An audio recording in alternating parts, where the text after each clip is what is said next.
ನನ್ನಲ್ಲಿ ಯುದ್ಧ ಮಾಡಿ ಸೋತು ಪ್ರಾಣವನ್ನು ರಕ್ಷಿಸಿಕೊಳ್ಳುವುದಕ್ಕಾಗಿ ಉರಿಯುತ್ತಿರುವಂತ ಬೆಟ್ಟದಿಂದ ಎಲ್ಲೆಲ್ಲೋ ಬದುಕಿದರೆ ಬೇಡು ತಿಂದೇನು ಎಂಬ ಹಾಗೆ ಬದುಕಿಕೊಂಡವ ನೀನು. ಆದ್ರೂ ಯುದ್ಧದಲ್ಲಿ ನನ್ನನ್ನು ಕೊಲ್ಲುವುದಕ್ಕೆ ನಿನ್ನಿಂದ ಆಗಲಿಲ್ಲ ಅಲ್ಲ. ನೀನು ನನಗೆ ಒಂದರಲ್ಲಿ ಜಾಣ ನೀನು. ಓಡಿಕೊಂಡನು ಕಾಲಯವನನ್ನು ಕೇಳಿದ್ದೇನೆ. ಯಾರು? ನಾನು ಓಡಿಯವ ಹಿಂದಿಯಿಂದ ಬಂದ. ಹೌದೇ, ನೀನು ಓಡಿತ್ತು. ಹೌದು, ಓಡಿಕೊಂಡ ಅವರನ್ನು ಕೊಲ್ಲುವ ಬೇರೆ ಎಂಬುದನ್ನು ತಿಳಿದು ನಾನು ಓಡಿತ್ತು. ಓ ಹಾಗೆ. ಮತ್ತೆ ಸುಳ್ಳು ಹೇಳಿಕೊಳಿಸಿ ಹಂಸದೇವಿಕರು ನಿನ್ನ ಕದನ ಚೌಪಟ ಯಾವುದರಲ್ಲಿ ನಿನ್ನ ಚಾಪಲ್ಯತೆಯಲ್ಲಿ ಮತ್ತೆ ಇಲ್ಲ ನನಗೆ ಗೊತ್ತುಂಟು. ನಿನ್ನ ಪರಿಚಯ ಇಲ್ಲದವರು ಯಾರಿದ್ದಾರೆ? ಲಲನ ದೇವಕಿ, ಅನುಗಚೋರ, ಎಲ್ಲಿಯಾದ್ರೂ ಹೆಣ್ಮಕ್ಕಳಿದ್ದರೆ ಯಾರ ಹಿಂದೆ ಸುತ್ತುವುದು, ಅವರಲ್ಲಿರುವಂತ ಮನೆಗಳಿಗೆ ಬೆಣ್ಣೆಗಳನ್ನೆಲ್ಲ ಕಲಿಯುದು. ಮತ್ತೆ ನಿನ್ನಲ್ಲಿ ಕಲಿತಾನೆ ಏನುಂಟ? ಅಲ್ಲ, ಈ ಮಕ್ಕಳು ಸತ್ತಲ್ಲ ಅಂತ ಬೇಸರ ನಾನು. ಅವನ ಜೊತೆಗೆ ಆ ಗೊಲ್ಲನ ಜೊತೆ ಸೇರಿ ನಿಮ್ಮ ವಂಶ ಯಾವುದು, ನಿಮ್ಮನ್ನು ಸಾಕಿದವರು ಯಾರು, ನಿಮ್ಮ ಗುರಿ ಏನು? ಅಲ್ಲ, ನೀವೆಲ್ಲ ಬರುವಾಗ ವಿಶ್ವಾಸದಲ್ಲಿ ಹೇಳಿದ್ದಾರೆ ಕಲಿಬಿ ಮಾತೆ ಅವ ಕಲಿಬಾರ್ದ. ಎಲ್ಲರೂ ಕಲಿಯೇ ಕಲಿ ಬಿಡುದಿಲ್ಲ ಇವರನ್ನು. ಹೌದಲ್ಲ? ಯುದ್ಧ ಮಾಡುವ, ಯುದ್ಧ ಮಾಡುವ ಅಂಬರ ಉಂಟ, ಒಟ್ಟಿಗೆ ಹೋಗ್ತೇವೆ ನೀವು.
ಕೊಂದವರು ನಾವಲ್ಲ, ನಮ್ಮ ಕಾರಣಕ್ಕಾಗಿ ನಿನ್ನಿಂದ ಹತರಾಗಿದ್ದಾರೆ. ಸತ್ಯ ಧರ್ಮಗಳನ್ನು ಬೆಳೆಸುವುದಕ್ಕೆ, ಉಳಿಸುವುದಕ್ಕೆ ನನ್ನ ಅವತಾರ ಆಗಿದೆ ಎಂದು ಎಲ್ಲರೂ ಕೊಂಡಾಡುತ್ತಾ ಇದ್ದಾರೆ. ಅದೇ ಧರ್ಮ ಗ್ಲಾನಿಯನ್ನು ಮಾಡುತ್ತಾ ಇದ್ದಿ, ನೀನೊಬ್ಬ ಅಧರ್ಮಿಯಾಗಿ ಮೆರೆಯುತ್ತಾ ಇದ್ದಿ. ಆ ಕಾರಣಕ್ಕೆ ಹೇಳುತ್ತೇನೆ, ನಿನ್ನ ಆಯುಷ್ಯ ಇಲ್ಲಿಗೆ ಮುಗಿಯುತ್ತಾ ಬಂದಿದೆ. ಅಂದ್ರೆ ಇನ್ನ ಸತ್ಯ ಧರ್ಮದ ಉಪದೇಶ ನನಗೆ ಅಲ್ವಾ? ನಿನಗೆ ಇನ್ನು ಬದುಕುವ ಅವಕಾಶ ಇಲ್ಲ. ನೀನು ತುಂಬಿದ ಕೊಡ ತುಳುಕಿದ ಹಾಗೆ ತುಂಬಿದ್ರು ಇನ್ನೂ ಅಲುಗಾಡುತ್ತಾ ಇದೆ. ನಿನ್ನ ಪಾಪ ಇಲ್ಲಿಗೆ ಪೂರ್ಣವಾಗಿದೆ. ನಿನ್ನನ್ನು ಕೊಲ್ಲುವುದಕ್ಕಾಗಿ ನಾವು ಮೂವರು ಬಂದಿದ್ದೇವೆ. ಅಯ್ಯ, ಮೂವರಲ್ಲಿ ನಿನಗೆ ಯಾರಾಗಬಹುದು ಎಂಬುದನ್ನು ಯೋಚನೆ ಮಾಡು. ನಿದ್ದೆಗೆಟ್ಟು ಈ ರೀತಿ ಪಿತ್ತ ಅಡಸಿದ ಹಾಗೆ ಅಥವಾ ಕುಡಿದಂತಹ ಮದ್ಯಪಾನ ನಿನ್ನನ್ನು ಚಂಚಲಿತಗೊಳಿಸುವ ಹಾಗೆ ಹಾ, ಹಾ. ಅಥವಾ ನೀನು ಸೇರಿದಂತಹ ಭಂಗಿಯ ಹಾ. ಆ ಅಮಲು ನಿನ್ನನ್ನು ವಿಕಲ್ಪಗೊಳಿಸುವ ಹಾಗೆ ಅದು ಒಂದು ರೀತಿಯ ವರ್ಚಸ್ಸು ನಮ್ಮ ವರ್ತಿಸಬೇಡ. ಹಾ. ನಾನು ಕೃಷ್ಣನಿದ್ದೇನೆ ಹ್ಮ್. ಆಗಬಹುದು ಎಂದು ತೀರ್ಮಾನಿಸು. ಹಾ. ಕಲಿಪಾರ್ಥ ಇದ್ದಾನೆ, ಹಾ. ಯುದ್ಧಕ್ಕೆ ಸಮರ್ಥನೆ ಆಗುವುದು, ಮತ್ತೆ ಭೀಮ ಇದ್ದಾನೆ. ಹಾ. ಮೂವರಲ್ಲಿ ಹಾ. ನಿನಗೆ ಯಾರಾಗಬಹುದು ಎಂಬುದನ್ನು ಯೋಚನೆ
ಕೃಷ್ಣ ಆಗಬಹುದ ನಾನು ನೀನು ಅಜ್ಜ ಮತ್ತು ಮೊಮ್ಮಗನ ಕಾಳಗ.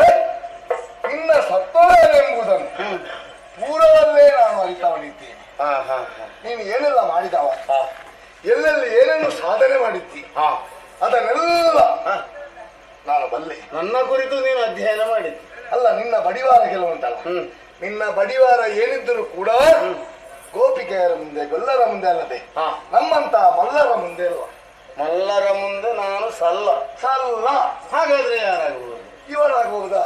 ನನ್ನ ಸಣ್ಣ ಭಾವ ನಿನ್ನ ಭಾವ ಸಣ್ಣದಲ್ಲ, ಸಣ್ಣ ಭಾವನ ಪಾರ್ಥ. ಪಾರ್ಥ ಒಳ್ಳೆ ಬಿಲ್ಗಾರ ಅಂತ ಹೇಳಿದ್ದೆ. ಹ್ಮ್. ಅವನ ಒಂದು ಎಡೆ ಭುಜ, ಎರಡೂ ಭುಜದಲ್ಲಿರುವಂತ ಹಾ. ಆ ಒಂದು ಬಿಲ್ಲಿನ ಹಾ. ಸಿಂಜಿನೆಯ ಒಂದು ಜಡ್ಡುಂಟಲ್ಲ, ಹಾ. ಅದು ನೋಡುವಾಗಲೇ ಒಬ್ಬ ಬಿಲ್ಗಾರ ಅಂತ ಅನಿಸ್ಕೊಳ್ತೇನೆ. ಹೌದೌದು. ಆದ್ರೆ ಮಲ್ಲರಿಗೆ ಮಲ್ಲರಾಗಿ ಬೀಳಂತ ನನಗೆ ಇವ ಸಲ್ಲ, ಅವ ಸಲ್ಲ. ಹಾಗಾದ್ರೆ ನೀನು ಯುದ್ಧ ಮಾಡುವ ಸಮರ್ಥ. ನಮ್ಮ ಹೇಳಿಕೆ ಹಾ. ಶತಗಜ ಪ್ರಾಣಿ ಅಂತ ಮಲ್ಲ ಯುದ್ಧದಲ್ಲಿ ಅಲ್ಲ, ಅಲ್ಲೇ ಒಬ್ಬ ಪ್ರವೀಣನಂತೆ. ಹಾಗಿರುವಾಗ ಹಾ. ಒಂದು ವೇಳೆ ಹಾ. ಮಲ್ಲ ಯುದ್ಧ ಮಾಡುವುದಾದ್ರೆ ಮಾಡುವುದಿದ್ರೆ ಕರಡಿ ಸಾಧನೆ ಮಾಡಿದಂತಹ ಅವರ ರಟ್ಟೆ ನೋಡಿಯೇ ನೀನು ಆಯ್ಕೆ ಮಾಡಿ. ಹೌದು. ನಾವು ದುರ್ಬಲರನ್ನು ನಿಲ್ಲಿಸುತ್ತದೆ, ದುರ್ಬಲರಿಗೆ ಹೊಡೆಯುವುದಿಲ್ಲ ನಾನು. ಆದ್ರೆ ನಿಮಗೆ ನೀನು ಯಾವ ಭಿಕ್ಷೆ ಬೇಡಿದ್ದು? ಯುದ್ಧದ ಯುದ್ಧ ಭಿಕ್ಷೆ ಕೊಡ್ತೇನೆ, ಕೊಡು. ನಾನು ಸಮರ್ಥ. ಹಾ. ಈಗಲ್ಲ, ಮತ್ತೆ ನಾಳೆ ದಿನ ಒಳ್ಳೆದು. ಕಾರ್ತಿಕದ ಪಾಠ್ಯ, ಶುದ್ಧ ಪಾಠ್ಯ ಹಾ. ಮತ್ತೆ ಬದಲಾಗ್ತದೆ. ಹಾ. ಈ ಕಪ್ಪಿಗೆ ಕಾರ್ತಿಕ ಮಾಸ ಹೌದು, ಶುದ್ಧ ಪಾಠ್ಯ. ಪಾಠ್ಯ ಕಪ್ಪಿಗೆ ಒಳ್ಳೆದು. ಕಪ್ಪು ಬಿಳಿ. ಹೌದು. ಆದ್ದರಿಂದ ಹಾ. ಕಪ್ಪು ಬಿಳಿ ಅಲ್ವಾ? ಹಾ. ನೋಡುವ, ನೋಡುವ. ನಾನೇ ನೋಡಿಕೊಳ್ತೀನಿ. ನಿಮಗೇನು ನಮಗೆ ನಮ್ಮ ಬಿಡ ಯುದ್ಧ ಅಂದ್ರೆ ನಿಮ್ಗೆ ಒಳ್ಳೆ ಬಿಡಾರ ಏನಾದ್ರು ಬಿಡಾರ ವ್ಯವಸ್ಥೆ ಸರಿಯಾಗಿ ಸರಿಯಾಗ್ಬೇಕು. ಅಲ್ಲ, ಈ ಮೊದಲು ಆದ ಬಿಡಾರ ಸರಿ ಇಲ್ವಾ? ನಾವು ಈ ಅಲ್ಲ, ನನ್ನ ಅಡುಗೆಯಲ್ಲಿ ಬಿಡಾರ ನಾವು ಸರಿ. ಹೋದಲ್ಲಿ ಬಿಡಾರ ಮಾಡ್ತೇವೆ. ಹೌದು. ಆದ್ರೆ ನಿನ್ನಲ್ಲಿಗೆ ಬಂದ ಮೇಲೆ ಬಿಡಾರ ನೀನೇ ಮಾಡಿ. ನಿಮಗೇನು ಬೇಕು? ಅಂದ್ರೆ ನಮ್ಮ ಯುದ್ಧ ಅಂದ್ರೆ ರಾಜ ಯುದ್ಧ, ಧರ್ಮ ಯುದ್ಧ. ಹಾಗಿರುವಾಗ ವೈರಿಗಳಾದ್ರೂ ಕೂಡ ಆತಿಥ್ಯವನ್ನು ಸ್ವೀಕರಿಸುವಲ್ಲಿ ನಾವು ಆತಿಥ್ಯರನ್ನು ಹೇಗೆ ಸಂತೈಸ್ತೇವೆ. ಬಿಡಾರ ನೋಡಿ, ನಾಳೆ ಕಾಣುತ್ತಿರುವ ರಂಗಸ್ಥಳ, ರಂಗಸ್ಥಳ ಆ ರಂಗ ವೇದಿಕೆ, ರಣವೇದಿಕೆ, ಜಟ್ಟಿ ವೇದಿಕೆ ಮತ್ತೆ ಸಿಗೋಣ.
ಸಂಭವ ಶತಕ ಜಾತಾನೆಂಬಂತ ಹಮ್ಮಿನಿಂದ ಮಾಗದನ ಎದುರು ತೋರಿಸಿದ್ರೆ ನಿನ್ನ ಬಾಯಲ್ಲಿರುವಂತಹ ಹಲ್ಲು ಒಂದು ಉಳಿಲಿಕ್ಕಿಲ್ಲ ಮಗನೇ. ಹೇಳ್ತಾ ಇದ್ದೇನೆ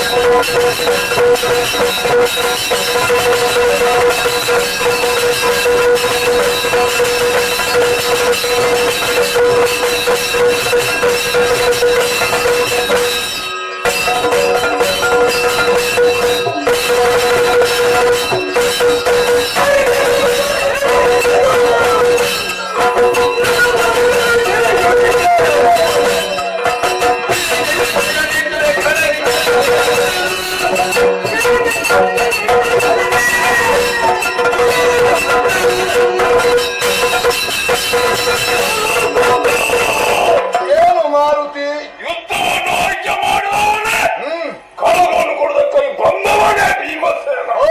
ನನ್ನನ್ನೇ ನೀನು ಆಯ್ಕೆ ಮಾಡಿ ಭೀಮಸೇನ ಪರಾಕ್ರಮ ಏನೆಂಬುದಾಗಿ ಚೆನ್ನಾಗಿ ರಾಜಿತವರಲ್ಲ ನೀನು. ಭೀಮಸೇನ ಎಂತವರನ್ನು ಹೊಂದಿದ್ದಾನೆ ಗೊತ್ತಾ? ಏನು ಬಕಾಸುರಿ ಕಿಮ್ಮಿರ ಇವನು ಕೊಂದ ಭೀಮಸೇನ ಇವನ ಎದುರು ಕಾಲವನ್ನು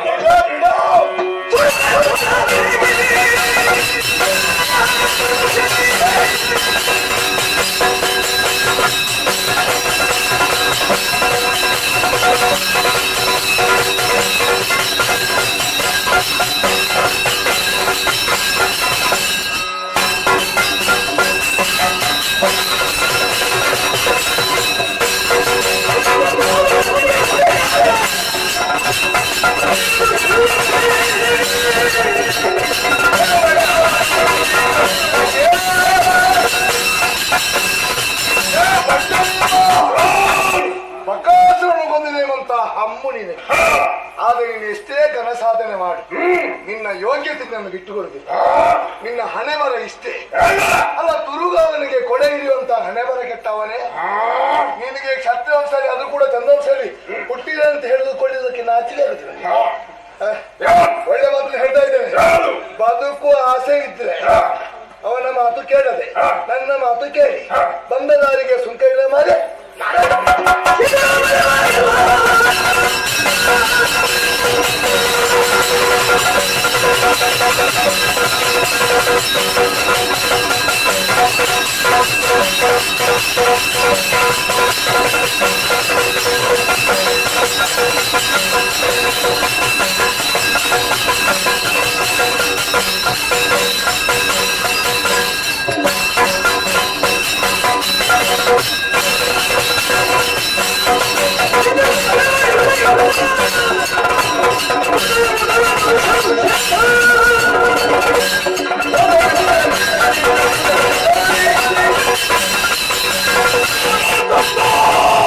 ಏನು ಭೀಮಸೇನ ನಿನ್ನಲ್ಲಿ ಕಾರಣವನ್ನು ಕೊಟ್ಟು ಏನು ಓಡುವನು ಭೀಮಸೇನ ಅಂತ ಹೇಳಿದ್ಯಾ? ಎಷ್ಟಾದ್ರೂ ದನಗಾರನಿಗೆ ಕೊಡೆ ಹಿಡಿಯುವಂತೆ ನಮ್ಮ ದೇವರಿಗೆ ನಿಲ್ಲಿಸುವಂತ ಅಧಿಕಾರ ಉದ್ಯೋಗ ಏನು ನಮ್ಮ ದೇವರು ನಿಲ್ಲಿಸಬೇಡ. ನಿನ್ನ ಬಗ್ಗೆ ಯೋಚನೆ ಮಾಡು. ನೀನು ಯಾರು? ದೊಡ್ಡ ಜನಾಧಿಕಾರಿಗೆ ಅಲ್ವಾ? ನಿಮ್ಮಂತವ್ರಿಗೆಲ್ಲ ಪಾಪದವ್ರಿಗೂ ಹೊಡೆದು ಪಡೆದು ಅವರಿಗೆ ಮೇಲೆನಿಸಿ ನೀನು ಸ್ವಲ್ಪ ಯುದ್ಧ ಕಲಿ ಅಲ್ವಾ? ನಿನ್ನ ಕಲಿಯನ್ನೆಲ್ಲ ನಿಲ್ಲಿಸಕ್ಕೆ ಹೆಚ್ಚಾಗಿದೆ ಪುಣ್ಯ ಯಾರ ನೋಡಿ ಮಾತಾಡು. ಯಾರ ಪ್ರಾಯ? ಇನ್ನು ಅಪ್ಪನವರಾಗಿಂತ ಹೆಚ್ಚಾಗಿದೆ ಅಂತ ಅವನಿಗೆ ಪ್ರಾಯ ಹೆಚ್ಚಾಗಿ ಅದು ಪ್ರಾಯ ಹೆಚ್ಚಾದ್ರೂ ಕೂಡ ಈ ಪೌರುಷಕ್ಕೆ ಪ್ರಾಯ ನನ್ನದೇ ಹೆಚ್ಚ ನಿನಗಿಂತ. ಹೌದಾ? ನೋಡುವ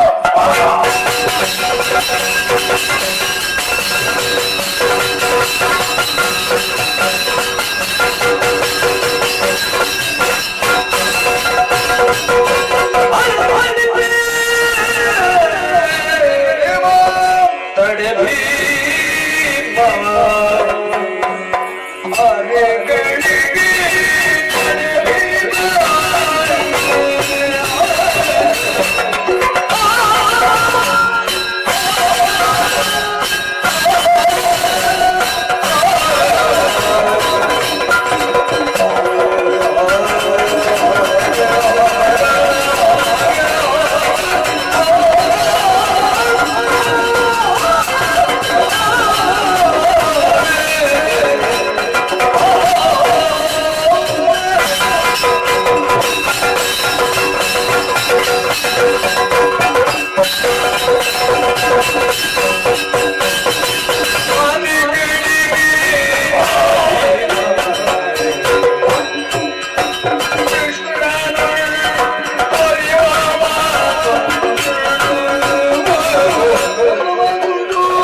ಬುದ್ಧಿ ಎಂಬುದು ಎಚ್ಚರಗೊಳ್ಳುತ್ತಾ ಉಂಟು. ಆದ್ದರಿಂದಲೇ ಅಲೆಗಳಿಗೆ ಸಹಿಸು ಭೀಮಸೇನ. ನನಗೆ ಕೃಷ್ಣನಲ್ಲಿ ಒರೆಯುವುದು ಬಹಳಷ್ಟುಂಟು.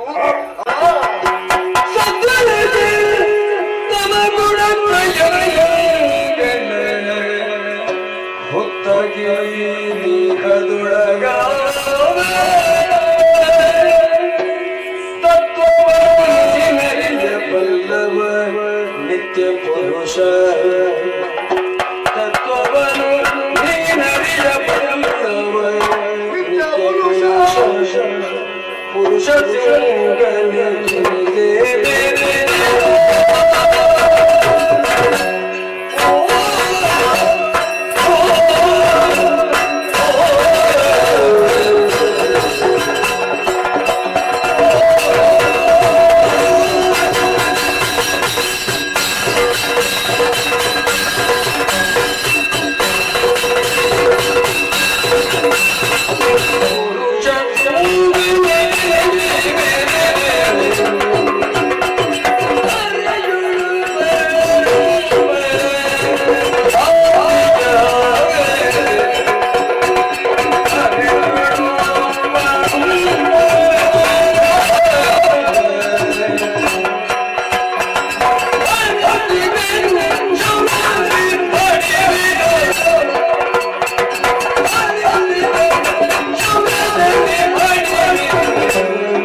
ಬೃಹದ್ರಥ ಸುತನೆ, ನೀನು ಯಾರೆಂಬುದು ಸಾಮಾನ್ಯವಾಗಿ ಮನೋಮಣಿಗಳಿಂದಲೇ ಸಂಸ್ಕೃತನಾದವನೇ.